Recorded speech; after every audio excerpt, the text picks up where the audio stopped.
Bonjour et bienvenue dans ces 5 minutes dans l'actu du 26 janvier. Et tout d'abord, des enseignants, étudiants et autres personnels éducatifs ont manifesté aujourd'hui pour demander au gouvernement plus de moyens. La précarité est ressentie et dénoncée du côté des étudiants et des fonctionnaires de l'éducation nationale.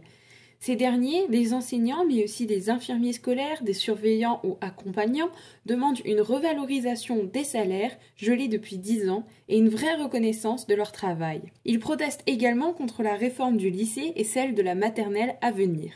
La manifestation, organisée par 6 syndicats, a cependant peiné à attirer certains grévistes, rebutés par le froid et la crise sanitaire. Cette dernière, et surtout sa gestion dans les écoles, fait aussi partie des revendications des manifestants. Et après les révélations de Camille Kouchner dans la Familia Grande sur les violences sexuelles de son beau-père envers son frère jumeau, ce dernier a décidé de porter plainte aujourd'hui.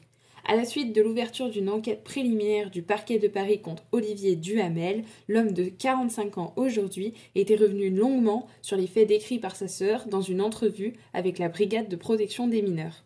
Cette publication a donné la force de parler à de nombreuses victimes d'inceste sur les réseaux sociaux avec le hashtag MeTooInceste, à l'instar des révélations des témoins anonymes du New York Times en 2017, lançant le mouvement MeToo.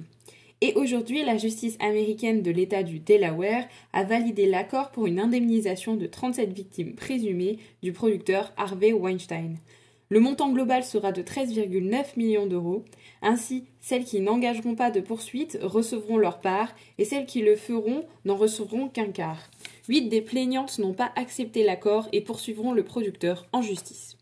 La Chambre des communes canadienne a adopté à l'unanimité une motion pour demander au gouvernement de qualifier les Proud Boys d'entités terroristes.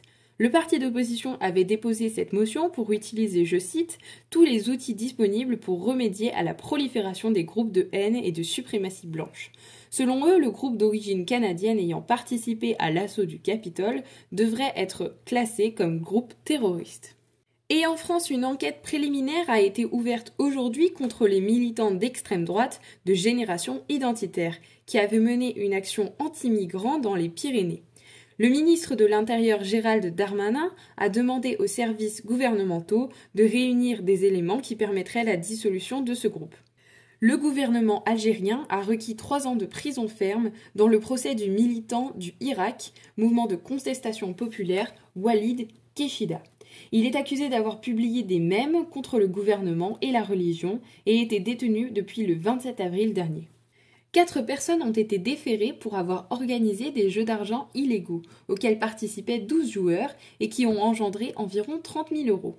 Les organisateurs louaient des appartements pour y tenir des tripots illégaux le vendredi et samedi et communiquaient l'adresse à leurs adeptes sur les réseaux sociaux. Ils risquent jusqu'à 5 ans de prison. Et aujourd'hui, une loi sur le bien-être animal a été proposée à l'Assemblée nationale. Celle-ci prévoit notamment un certificat de connaissance à l'adoption des animaux de compagnie, la stérilisation des chats errants ou encore le durcissement des peines pour maltraitance animale.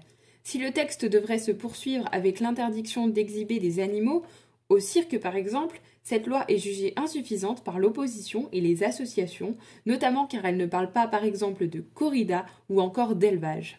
Et comme d'habitude, on fait un tour des dernières infos que je viens d'avoir. Donc tout d'abord, l'ex-journaliste Audrey Pulvar a annoncé sa candidature aux élections régionales d'Île-de-France.